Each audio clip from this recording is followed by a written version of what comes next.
மிக பழைய காலத்தில் தீயவர்கள் பெருகியதால் நல்லவர்களை காக்க வேண்டி இரண்டு பெரும் சக்திகள் ஒன்று சேர்ந்தன. ஒன்று சிவன், மற்றொன்று விஷ்ணு. விஷ்ணு ஒரு அழகான பெண் வேடமான மோகினியாக மாறினார். சிவனும் மோகினியும் ஒன்று சேர்ந்தபோது ஒரு அழகிய குழந்தை பிறந்தது. சிவன் மற்றும் விஷ்ணு ஆகியோரின் சக்தியால் பிறந்ததால் இவருக்கு ஹரிஹரபுத்திரன் என்ற பெயர். அந்த குழந்தை உலகில் உள்ள மக்களை காக்க பிறந்த தெய்வீக குழந்தை. கேரளாவில் உள்ள பந்தளம் என்ற நாட்டை ஆண்ட ராஜசேகரன் என்ற ராஜாவுக்கு குழந்தை இல்லை. ஒரு நாள் ராஜா காட்டிற்கு வேட்டையாட சென்றபோது பம்பை ஆற்றங்கரையில் ஒரு அழகிய குழந்தை அழுது கொண்டிருப்பதை பார்த்தார். அந்த குழந்தையின் கழுத்தில் ஒரு அழகான மணி கட்டப்பட்டிருந்தது. அதனால் ராஜா அந்த குழந்தைக்கு மணிகண்டன் என்று பெயரிட்டு அரண்மனைக்கு எடுத்துச் சென்றார். ராஜாவும் ராணியும் மணிகண்டனை தங்கள் குழந்தையாக வளர்த்தனர். மணிகண்டன் வளர்ந்து அனைத்து வித்தைகளிலும் சிறந்த வீரனாகவும் கருணை உள்ளம் கொண்டவனாகவும் இருந்தான். மக்கள் அனைவரும் அவரை மிகவும் நேசித்தார்கள். ஆனால் அரசியாருக்கு ஒரு மகன் பிறந்ததும் அரசியார் மணிகண்டனை விட தன் சொந்த பிள்ளைக்குத்தான் பட்டம் கிடைக்க வேண்டும் என்ற ஆசை இருந்தது. இதை அறிந்த ஒரு கெட்ட மந்திரி அரசியாரின் காதில் தவறான வார்த்தைகளை ஓதினான்.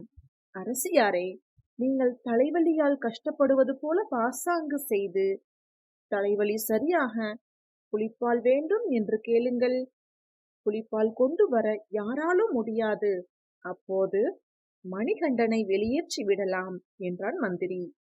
அரசியும் அந்த யோசனையை கேட்டு தலைவலியால் படுத்தவர் போல் நடித்து வைத்தியர்களை அழைத்து, எனக்கு இப்போது தேவை புலிப்பால் மட்டும்தான், அதை கொண்டு வந்தால்தான் என் தலைவலி நீங்கும் என்றார்.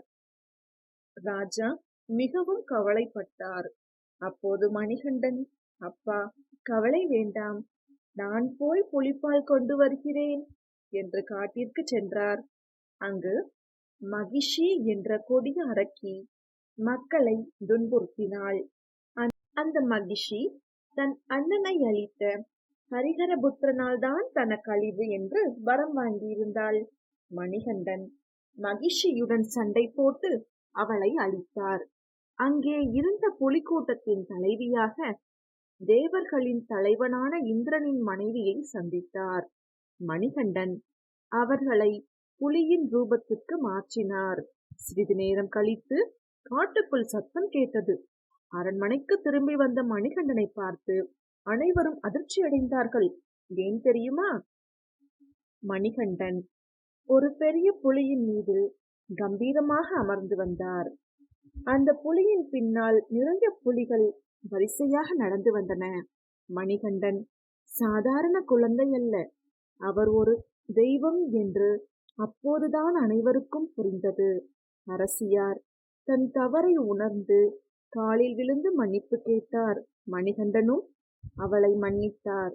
அப்போது மணிகண்டன் தன் உண்மை வடிவத்தை காட்டினார்.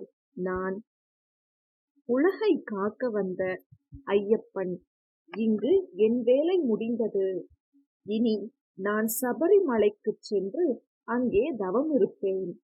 என்னை தூய்மையான உள்ளத்துடன் வந்து வழிபடும் பக்தர்களுக்கு நான் நிச்சயம் அருள் புரிவேன். நீங்கள் அங்கே எனக்கு ஒரு கோயில் கட்டுங்கள் என்றார். அரசர் ராஜசேகரனும் பக்தியோடு சபரிமலையில் ஐயப்பனுக்கு அழகான கோயில். இன்றும் ஐயப்ப சுவாமி சபரிமலையில் அமர்ந்து தூய்மையோடும் கட்டுப்பாடோடும் விரதமிருந்து வரும் பக்தர்களுக்கு அருள் வழங்கி வருகிறார்.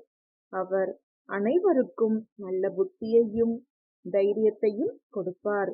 சுவாமியே சரணம் ஐயப்பா.